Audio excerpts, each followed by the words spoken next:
Assalamualaikum Kak. Assalamualaikum. Tafsir mimpi itu Sigmund Freud. Freud, iya. The interpretation of dream. Tradisi Abrahamic religion, kita punya kisah tentang Yusuf sebagai penafsir mimpi. Yang dilakukan oleh Freud adalah upaya ilmiah, gitu ya. Kalau Quran tidak ilmiah Kak? Jangan lompat begitu. Oh itu, tapi ini bagus pertanyaan ini. Ternyata orang yang disebut cerdas bisa dibohongi. Bisa dipantol-tolong.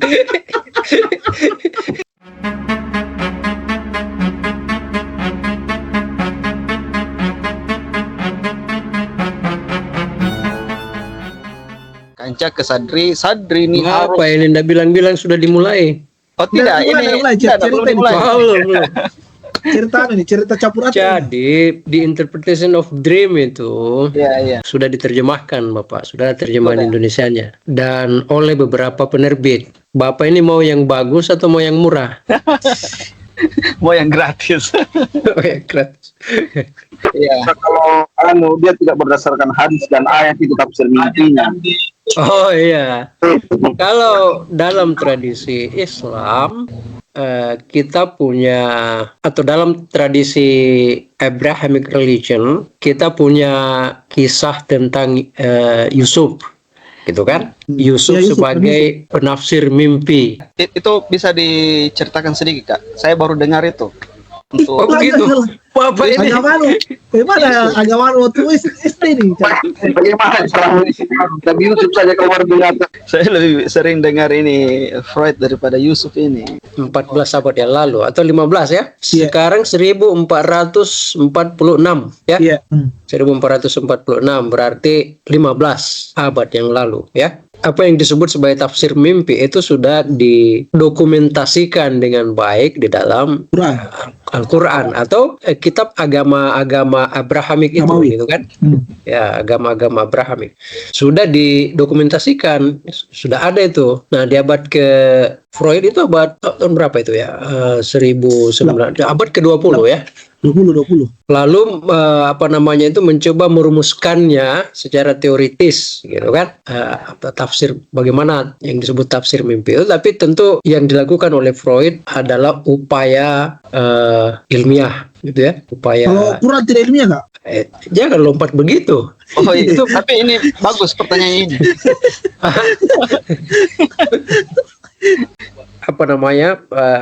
Kita kan bicara tafsir mimpinya, gitu ya. Iya. Ke Al-Quran itu kan kita bicara sesuatu yang utuh, gitu kan. Nah, kita bicara yang partikular, bagaimana Al-Quran bicara tentang mimpi itu, gitu kan. Satu-satu ya. Dari Al-Quran dulu, gitu kan. Iya, Al-Quran 14 abad yang lalu. Di Al-Quran itu mimpi itu salah satu jalan terjadinya pewahyuan. Ya kan? Mimpi. Nah, mimpi yang menjadi jalan pewahyuan itu disebut ru'yatus shodiqah. Ru'yatus shodiqah. Ya, jadi kadang-kadang wahyu itu datang dalam mimpi. Tapi mimpinya bukan mimpi yang disebut sebagai bunga tidur, gitu ya, bunga tidur, bukan. Jadi tapi mimpi yang yang benar, mimpi yang benar ya, ru'yatus shodiqah itu mimpi penglihatan yang benar. Iya. Dan ini kayaknya metode wahyu yang paling mudah di antara metode yang lain kayak. Iya, maksudnya tidak berat gitu ya. Tidak berat karena orang ketika diterima juga mengalami mimpi itu. Iya. Nabi-nabi yang muncul belakangan itu kan menyandarkan itu menyandarkan pengakuannya itu pada mimpi, gitu ya. Oh, dia bermimpi bertemu dengan Jibril, gitu kan. Seterusnya. Ru'yatus shodiqah. Jadi kalau Nabi itu mimpi, nah itu pasti mimpi yang benar, gitu kan. Jadi bukan bunga tidur. Tapi ada nggak fasenya itu Kak? Maksudnya ada kan rentang waktu yang menjadi penanda bahwa ini mimpi yang benar ini, ataukah pada saat zaman kenabian aja? Kalau setelah itu mungkin agak susah diverifikasi mimpi itu benar atau tidak. Gimana itu? Kalau yang mengalami mimpi itu adalah orang yang sudah ditasbihkan sebagai nabi, gitu ya, maka mimpinya itu pasti benar. Tidak perlu verifikasi, gitu ya, pasti benar, gitu kan.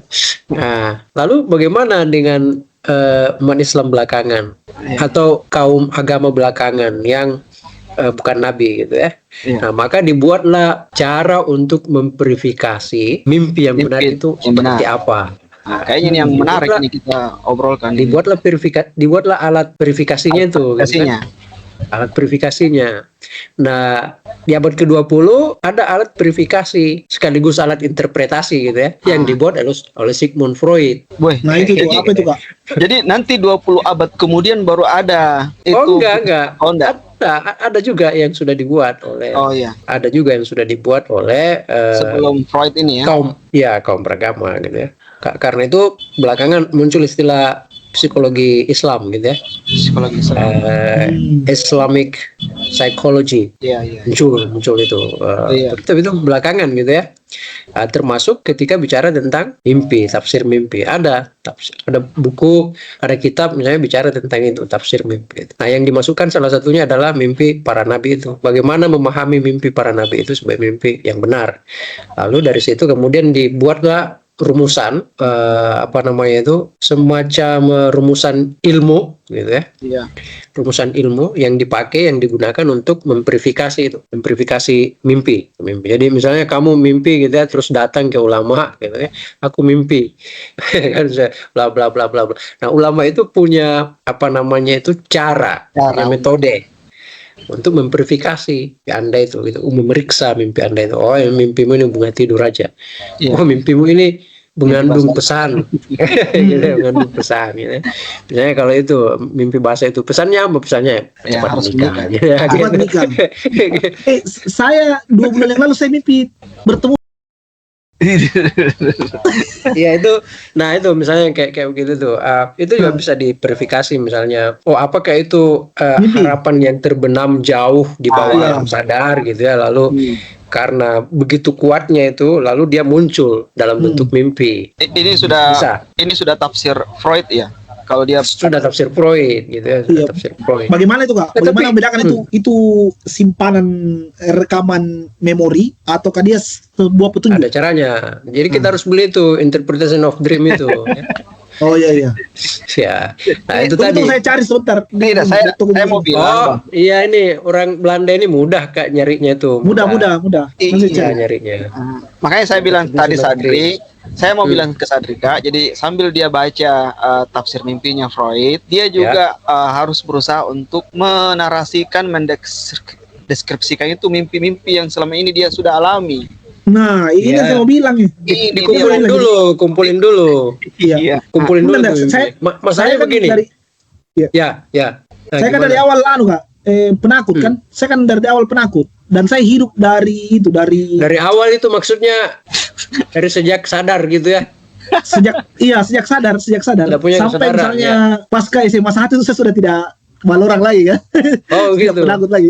Di situ pasca jantung saya pindah ke sebelah kanan. Titik baliknya di situ ya. Nah, itu titik balik itu. Titik balik saya tidak penakut lagi. Saya paham ini kenapa dia mengalami titik balik di situ, tidak menjadi penakut lagi. Iya. Kenapa? Ternyata orang yang disebut cerdas bisa dibohongi. Bisa dipotol-tolong.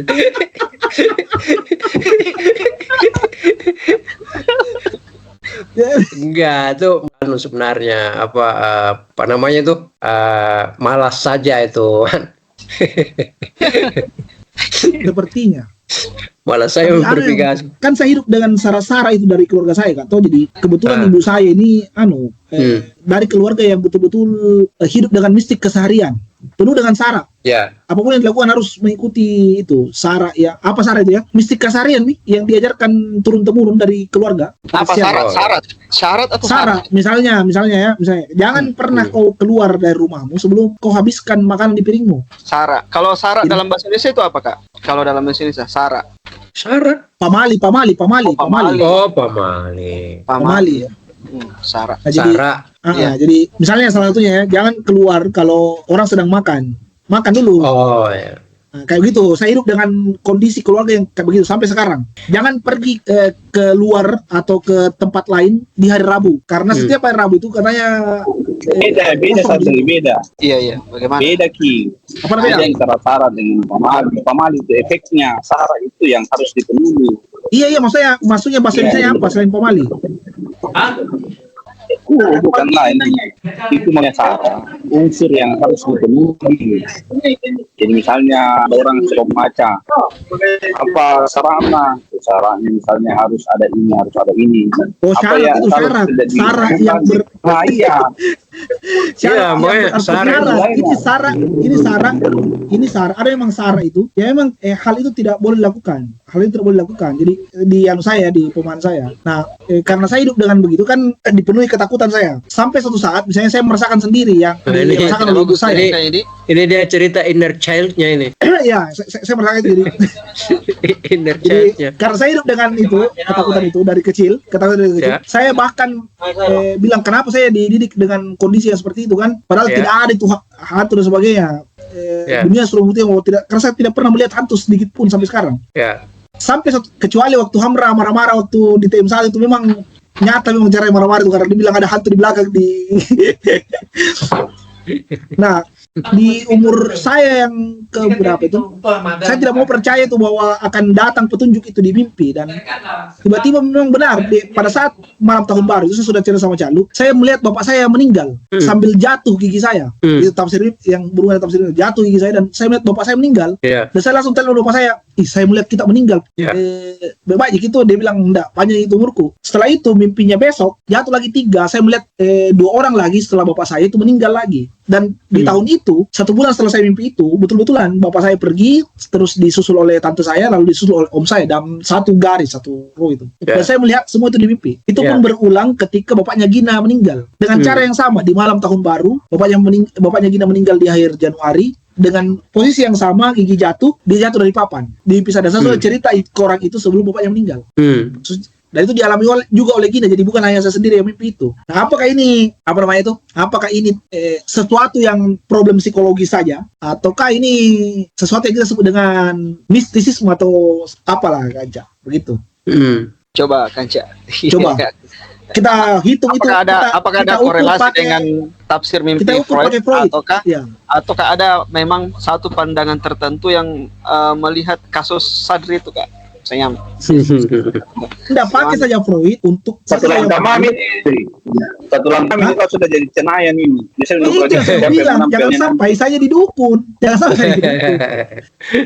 bahaya kan. Maksud saya bagaimana Freud memandang itu.